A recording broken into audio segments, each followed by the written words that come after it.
आज हम पढ़ेंगे chapter number first real number. Real number में सबसे पहले हम जानेंगे उसका इंट्रोडक्शन।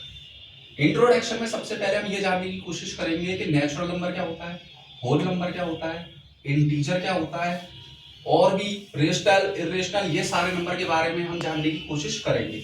तो सबसे पहले natural number. Natural number 1 2 3 counting, जितने भी काउंटिंग जो नंबर है, जो इनफाइनाइट है, जो चलते रहते हैं, वो सब कहलाते हैं नेचुरल नंबर। और नेचुरल नंबर हमेशा पॉजिटिव होती है। इसके अलावा जो जीरो से स्टार्ट होते हैं, 0 1 2 3 और जितने भी काउंटिंग नंबर है और इनफाइनाइट चलते रहते हैं, वो सब कहलाते हैं होल नंबर। होल नंबर भी हमेशा पॉजिटिव होते हैं। इसके बाद दूसरा टॉपिक हमारा आता है इंटीजर कि इंटीजर क्या होता है। इंटीजर को समझने से पहले हमें नंबर लाइन को समझना पड़ेगा। नंबर लाइन पर जो नंबर नेगेटिव, पॉजिटिव और zero, negative number, positive number, zero जो रिप्रेजेंट किए जाते हैं नंबर लाइन पर, वो सब नंबर कहलाते हैं तुम्हारे इंटीजर। इसके बाद हम आते हैं रियल नंबर। रियल नंबर के अंदर दो नंबर आते हैं, एक आता है रेशनल और एक आता है इरेशनल। रेशनल नंबर के अंदर क्या होता है, दो कैटेगरी डिवाइड है, एक होता है टर्मिनेटिंग और एक होता है नॉन टर्मिनेटिंग। इसे रिपीटिंग भी कहते हैं, नॉन टर्मिनेटिंग, रिपीटिंग। अब टर्मिनेटिंग के जैसे हम एग्जांपल लें 2/10, जैसे 2/10 को अगर तुम डिवाइड करोगे तो 0.2 आएगा।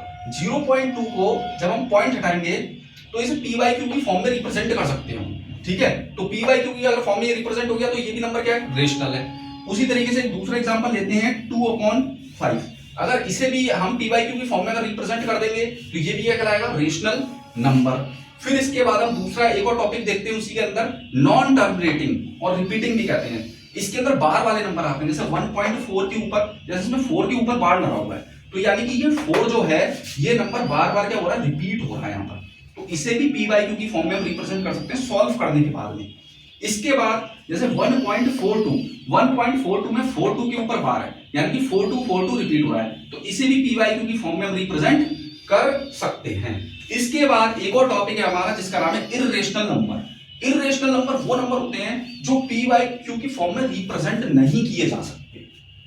इसके जैसे एग्जांपल हम समझे पाई की वैल्यू होती है 22/7, जब इसका से डिवाइड किया जाता है तो एक वैल्यू मिलती है 3.14, ये वैल्यू इस टाइप से चलती रहती है और इसे भी p बाई क्यू की फॉर्म में रिप्रेजेंट नहीं किया जा सकता।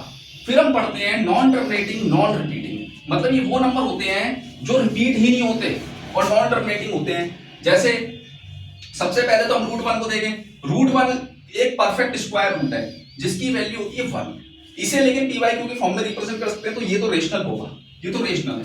उसी टाइप से रूट 2 देखें, रूट 2 की वैल्यू होती है 1.4142, ये नंबर क्या है, नॉन टर्मिनेटिंग भी है और नॉन रिपीटिंग भी है, मतलब इसे p बाई क्यू की फॉर्म में रिप्रेजेंट नहीं कर सकते, ये इर्रेशनल है, ये नंबर क्या है, इर्रेशनल। उसी टाइप से रूट 3 की वैल्यू होती है 1.7320, इसी टाइप से ये वैल्यू चलती रहती है, इसे भी p बाई क्यू की फॉर्म में रिप्रेजेंट नहीं कर सकते, ये होता है इर्रेशनल। इसके बाद आता है परफेक्ट स्क्वायर रूट जिसका नाम है रूट 4। रूट 4 की वैल्यू होती है 2 और ये हम p बाई क्यू की फॉर्म में लिख सकते हैं, तो ये नंबर है रेशनल। इसी टाइप से और भी हम एग्जांपल लेंगे इर्रेशनल के, जैसे root 5, root 6, root 7, root 8 not equal to p by q, मतलब ये सारे नंबर जो लिखे हुए हैं नीचे वाले, ये सारे नंबर इर्रेशनल है। अब एक और चीज हम समझ लेते हैं लास्ट में, जीरो को हम कैसे लिख सकते हैं। जीरो को हमेशा ऊपर लिखा जाएगा न्यूमरेटर की तरफ, तो 0/1 लिखा जाएगा तो वो होगा रेशनल, और अगर 1/0 लिखा गया मतलब 0 लिखा गया डिनोमिनेटर में, और ये नंबर होता है नॉट डिफाइंड, मतलब इसे कभी डिफाइन नहीं किया जा सकता। Thank you so much.